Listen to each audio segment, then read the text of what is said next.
उसको। आपको यज्ञ हवन के बारे में बताते हैं। कोई भी यदि वस्तु जलती है तो आप बताएं क्या चीज निकलती है? Carbon dioxide. तो कार्बन डाइऑक्साइड निकलेगी तो कभी वायुमंडल शुद्ध होगा क्या? शुद्ध होगा। जलने से तो शुद्ध होगा। और तब भी महाराज एक टीन घी की पजारे दे रहे हैं। एक बताओ तो घी की टीन, तिल चावल और पता नहीं क्या क्या मेवा मिष्ठान जला देते हैं। तो अब उसको देखे जाए, तुम्हारे घर की भैंसे को घी पंडित जी जलवा रहे हैं, वो 1 किलो का भैंस है तुम्हें दे दो घी, 15 दिनों में गारंटी 1 लीटर दूध ज्यादा देगी। देखा हाल ही एक्शन टू रिएक्शन, क्रिया की प्रक्रिया हाल शुरू हो गई। और ते बूढ़ो दादा सुन रहो ना कथा, भाई गट्टी ने भाई सब खवाए दो तो मैं जानता हूँ की परिवार को मेरी भी तैयार है जाओ, गोच बवनी की भी सूदी है जाएंगी। तो जलाते काम हो बढ़िया के जाते होगा तो समझ में आ रही बात जिनके। और वो मेवा मिष्ठान की तुम बात कर रहे हो, मेवा मिष्ठान का ऊस आराम फेंक दो, महीनन तक 25 खाएंगे तो भाई महाराज यज्ञ तो जी भैया काऊ ने करवाई ऐसा बढ़िया रहा मौज लगी महीनों। अब महीनों तक वो मजे लेंगे उसकी बात है। वो एक दिन जला के नहीं तो कह रहे वायुमंडल शुद्ध कर रहे हैं, तो शुद्ध कहां से कर दें जिसकी बुद्धि नहीं। इसलिए बुद्धि का यदि आपने किया सही उपयोग तो फिर तुम्हें समाज में चतुर कहे सब लोग, चतुर कहे सब लोग, काम नहीं यू अंधी व्यक्ति का और देव आत्मा ईश्वर ने अंधी व्यक्ति का। मेरी बंधुओं, रामायण की चौपाई के द्वारा मैं आपको बताता हूं। सुंदर कांड 2 नंबर 29, उसके बाद 3 नंबर की 4 नंबर की चौपाई मित्रों पढ़ लेना। कायर मन कर एक धारा, दैव दैव आलसी पुकारा। देखो सो रामायण नहीं कर रही है, कायर होते थे देवी देवतन को नाम लेते थे, देवतन की पूजा करते। और देखो फिर रामायण की बात तुमको को न काऊ सुख दुख कर दाता और निज कृत कर्म भोग सुन भ्राता। हम जो करेंगे भाई भोगना पड़ेगा। तो रामायण की बात पे आ जाओ भैया, कपूल गस्टन में मत पड़ो। एक छोटा सा दृष्टांत और सिद्धांत से आप समझ में जाएंगे। कल्पना करो कि मेरे सामने बड़ा सुंदर बगीचा है और बगीचे में बड़े सुंदर फल लगे हुए हैं। और फल लगे हैं, फल किसने देखे? आंख ने। अब आंख ने फल देखे और नीयत खराब हो गई तो चलो फल तर, तो पैरों से कह दिया कि चल पेड़ के पास। पैरों को आदेश दिया, पैर ने पहुंचा दिया पेड़ के पास और पहुंच जाते हैं। पैर तो पहुंचा सकते हैं पर तोड़ नहीं सकते। फिर हाथ को आदेश दिया, हाथ ने तोड़ लिया फल। हाथ तोड़ सकता है पर खा नहीं सकता। हाथ ने मुंह को दे दिया, मुंह खा सकता है पर रख नहीं सकता। मुंह ने पेट को दे दिया। और इतनी देर में भैया बगीचा वाले ने देख लिया हमको, मारा डंडा पीठ में। आंसू कहाँ है? आंख में। बदमाशी कहां से शुरू हुई? आंख से। मेरे मित्रों, जो करेगा उसे भोगना पड़ेगा। शुरुआत कहां से हो रही है बदमाशी? आंख से।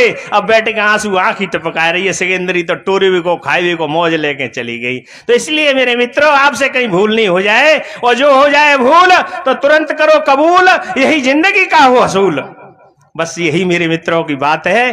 जो भूल पर मुस्कुराए उसे शैतान कहते हैं, जो भूल से कुछ सीख जाए उसे विद्वान कहते हैं, और जिससे कभी भूल नहीं हो बस उसी को इंसान कहते हैं। मेरे मित्रों, यही बात है, हमारे जीवन के कल्याण की बात है। और कल्याण की बातों को यदि वास्तव में हम चलेंगे तो हमारे जीवन का कल्याण होगा। इसलिए हमें संतों की बात होने। और भैया संत को वक्त थोड़े से विचार में आ रहा है। संत, संत जिसके अंदर द्वंद शांत हो चुके हो वो संत।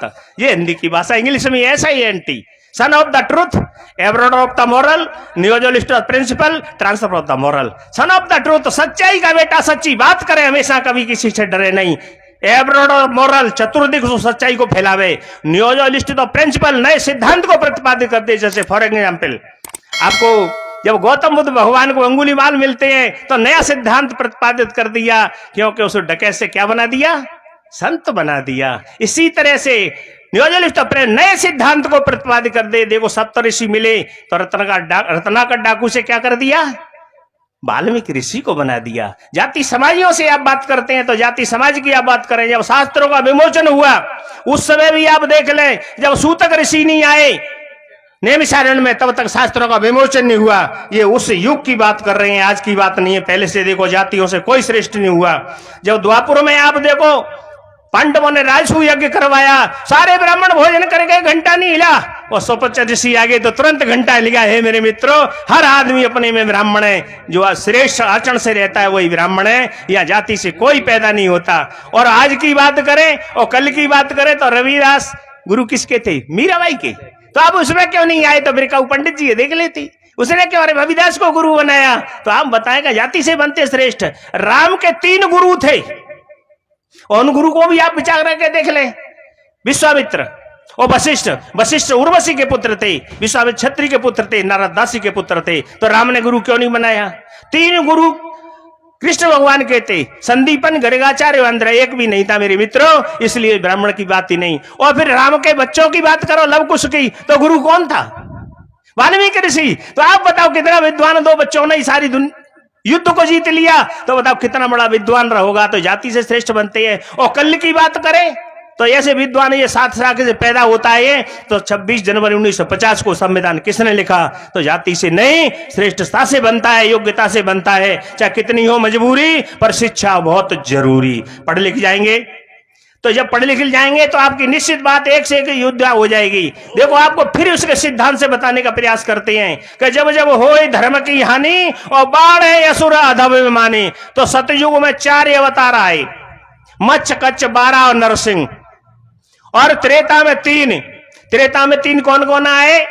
राम, परशुराम और वामन अवतार। और द्वापुर में 2 आए, कृष्ण और बलराम। और अब कलयुग में एक क्यों ना आए रहो? सब पढ़े लिखे है, से ऑपरेशन कर दो से अवतारवादी को। ये बात पक्की है, समझ लेना। मेरे पढ़े लिखे लोग नहीं थे, किसी को अवतार बता देते। आज अवतारों की इनको आवश्यकता नहीं रही, सब लोग पढ़ लिख गए। मेरा शायद समय हो गया होगा, मैं तो बोलते चले जा रहे धकाधक।